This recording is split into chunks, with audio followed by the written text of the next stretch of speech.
मुझे बड़ा अलर्ट होना पड़ता है। बिस्मिल्लाहिर्रहमानिर्रहीम। फार्माकोग्नोसी का 9th लेक्चर है। कल हमने पढ़ा था क्रोमेटोग्राफी, एक्सट्रैक्शन एंड क्रोमेटोग्राफी का basic difference, phases of the chromatography, stationary phase, mobile phase और पेपर क्रोमेटोग्राफी। इसकी एक क्रोमेटोग्राफी की फ़र्स्ट टाइप पढ़ी थी, पेपर क्रोमेटोग्राफी। उसके जो है ना स्टेशनरी फेज़, उसके मोबाइल फेज़, उसका प्रोसीजर और उसकी एप्लीकेशन। आज हम पढ़ेंगे थिन लेयर क्रोमेटोग्राफी। जैसा कि नाम से जाहिर है, thin layer chromatography is a type of the chromatography technique used to separate out the different mixtures. Thin layer chromatography is performed on a sheet of glass, aluminium or the plastic foil which is coated with the absorbent that may be silica gel, aluminum oxide or the cellulose derivatives। ये है complete definition of the thin layer chromatography कि ये technique है that is performed on a thin layer of glass, aluminium और the plastic foil that is coated with the adsorbent material that may be silica gel, aluminum oxide और the cellulose derivatives। इसमें भी दो phase इस्तेमाल होते हैं, number 1 stationary phase and number 2 mobile phase. Stationary phase क्या हो सकता है? आपकी स्टेशनरी फेज़ क्या है? वो गिलास है, वो थिन लेयर है एलुमिनियम की या फिर प्लास्टिक फॉइल की, और उस पर जो है एड्सॉर्बेंट मटेरियल जो है वो कोट किया गया है, उस पर कोट किया गया है silica gel, aluminium oxide, cellulose. And mobile phase जो है आपका क्या है? इथेनॉल, वाटर, एसीटोन और देयर डेरिवेटिव्स और देयर मिक्सचर्स। प्रोसीजर क्या है थिन लेयर क्रोमेटोग्राफी का? ये जो है ये जैसे थिन लेयर है, थिन लेयर क्रोमेटोग्राफी। सबसे पहले हम we will take the special thin layer chromatographic sheet. जो शीट है वो किसकी होगी? गिलास की हो सकती है, एल्युमिनियम की या प्लास्टिक फॉइल की। हमने एक शीट ली और उसे हमने कोट कर लिया विद द एब्जॉर्बेंट। कोट जैसे आपने टैबलेट कोटिंग में पढ़ा, इसी तरह से उससे हमने क्या कर लिया? कोट कर लिया with the absorbent and cutting down according to the style of chromatography. Cutting down according to the style of chromatography, ascending, descending, radial और the circular. In case of ascending, अगर असेंडिंग क्रोमेटोग्राफी है, ascending का जो है कि उसमें जो components है वो अपर फॉरवर्ड होगा। In case of ascending chromatography the line has been drop and the bottom side, line जो है ना आपकी बॉटम साइड पे ड्रॉ कर ली थिन लेयर क्रोमेटोग्राफी में। And in case of descending, अगर डिसेंडिंग क्रोमेटोग्राफी है, जो सेकेंड स्टाइल है उसका, डिसेंडिंग में लाइन जो है ना वो यहाँ पे ड्रॉ की जाती है। The baseline is drawn at the upper position at this side. The line is called, this line is called the baseline। ये क्या कहलाती है?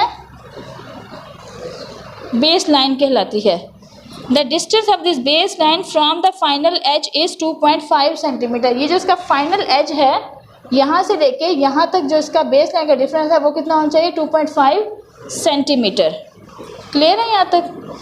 Now come the sample is applied in the center of the baseline। अब वो sample that you are going to detect, वो sample जो कि आपको डिटेक्ट करना है वो कहाँ पे अप्लाई किया जाएगा?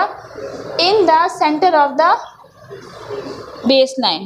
वो सैंपल जो कि डिटेक्ट करना है वो in the center of the baseline is applied and the sheet is applied into the mobile phase। और फिर इस शीट को हमने किस में अप्लाई कर देना है? मोबाइल फेज में। इसको उसमें अप्लाई कर देना है। ये आपका मोबाइल फेज है। That may be ethanol, water, acetone और their derivatives mixtures. In after the appropriate time the component, कुछ टाइम के बाद ये कंपोनेंट्स जो हैं विल सेपरेट। ये कंपोनेंट जो नज़र आ रहे हैं आपको, जैसे ये कंपोनेंट ये इसने इतना डिस्टेंस कवर किया शीट पे, एक कंपोनेंट्स जो है ना एक सेम कंपोनेंट्स है, उसके कंपोनेंट्स यहाँ तक, ये अपवर्ड, ये क्या है? Ascending chromatography. असेंडिंग ये जो है ना कंपोनेंट्स जो है ना after some time components will separate out in the form of the spots. ये कंपोनेंट्स वो सेपरेट होंगे और फाइनली जो है ना इनकी RF वैल्यू इज़ कैलकुलेटेड। ये पूरा प्रोसीजर जो है ना वो क्या कहलाता है? Thin layer chromatography.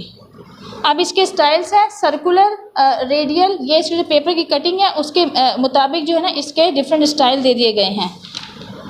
एप्लीकेशन क्या है इसकी? Determination of components of a plant contain, इसमें जो प्लांट है, अगर हमने किसी प्लांट का जो है ना एक्सट्रैक्ट लिया है तो इसमें जो मुख्तलिफ कंपोनेंट्स हैं एक प्लांट में वो सेपरेट आउट किए जाते हैं, वो हम डिटेक्ट कर सकते हैं।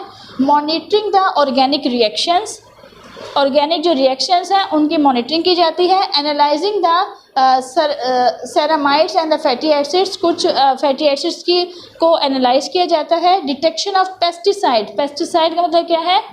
जो पेस्ट होते हैं उनको किल करने वाले दवाइयाँ, और इंसेक्टिसाइड जो इंसेक्ट्स होते हैं उनको किल करने वाली जो कीड़े मार दवाइयाँ, इंसेक्टिसाइड ना। In the food and the water, detection of pesticide और इंसेक्टिसाइड इन द फूड और द वाटर, उसको डिटेक्ट किया जाता है। Analysing the dye composition of fibres in the forensic science, identifying compounds present in a given substances, assaying the radiochemical purity of a radiopharmaceutical chemical।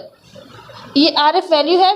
RF value कैसे? Distance cover by the substance and distance cover by the solvent. ये solvent है, जितना distance solvent cover करता है और जितना distance जो आपका ये केमिकल सब्सटेंस है जिसको आप डिटेक्ट करने जा रहे हैं ये कवर करती है, इससे आपकी RF वैल्यू कैलकुलेट की जाती है। यहाँ हमारा थिन लेयर क्रोमेटोग्राफी का टॉपिक कंप्लीट होता है।